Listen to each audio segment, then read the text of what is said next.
Bonjour, comment télécharger ou copier des données depuis le web et les avoir à jour automatiquement dans notre fichier Excel? Bien, grâce à Power Query. Pour cette vidéo, je vais mettre dans ce fichier Excel les données qui se trouvent à cette adresse.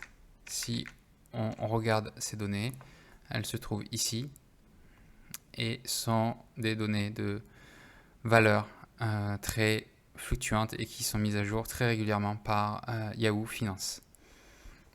Donc en revenant sur mon fichier, je copie le lien qui est l'adresse web et pour pouvoir insérer des données, dans ce cas-là, nous devons aller dans le menu Données et ici utiliser cet espace qui est en fait Power Query.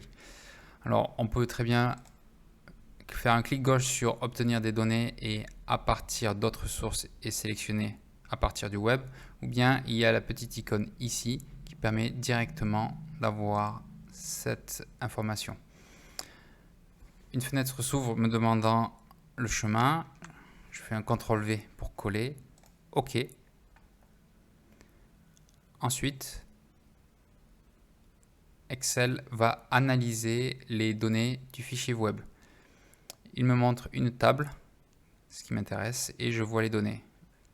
Et si je bouge maintenant, il me demande si je veux charger, transformer les données ou annuler. Je ne veux pas les transformer, je vais juste mettre charger dans. Maintenant, ce que je vais faire dans charger dans, je choisis tableau et dans une nouvelle feuille de calcul. C'est très bien, c'est ce que je voulais.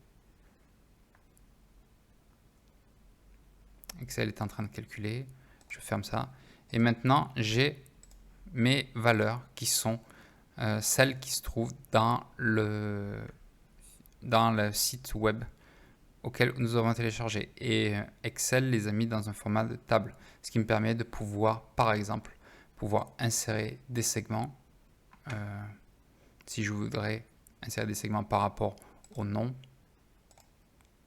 par exemple, si je mets un segment comme ceci et que après je le divise pour pouvoir avoir plus de colonnes, voilà, et qui me permet de sélectionner que les segments que je veux ici, ou bien ce que je vais faire, c'est que je vais supprimer ce filtre et supprimer ce segment, ou bien par rapport au pourcentage de variation ici.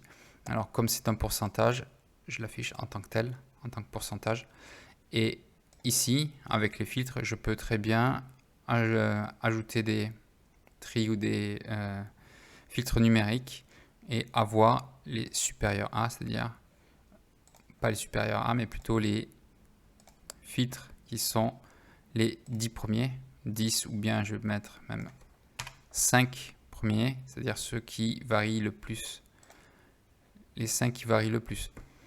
Et si maintenant je veux mettre à jour les données, soit je fais CTRL ALT F5 qui me permet de mettre à jour, soit je vais dans données et ici mettre à jour, ce qui me permet de mettre à jour même si on ne voit pas qu'il y a eu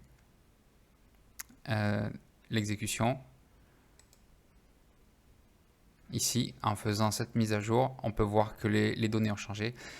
Mais si je ne veux pas le faire manuellement, je peux venir ici dans l'option en bas et venir dans propriétés de connexion. Et dans propriétés de connexion, je peux choisir actualiser les données lors de l'ouverture du fichier. À chaque fois que je vais ouvrir le fichier, Excel va aller charger les données en cliquant ici. Ou bien même en faisant ici, en disant que toutes les 60 minutes ou bien même toutes les 2 minutes, je veux que Excel automatiquement mette à jour. Et ce qui me permet d'avoir les données à jour automatiquement.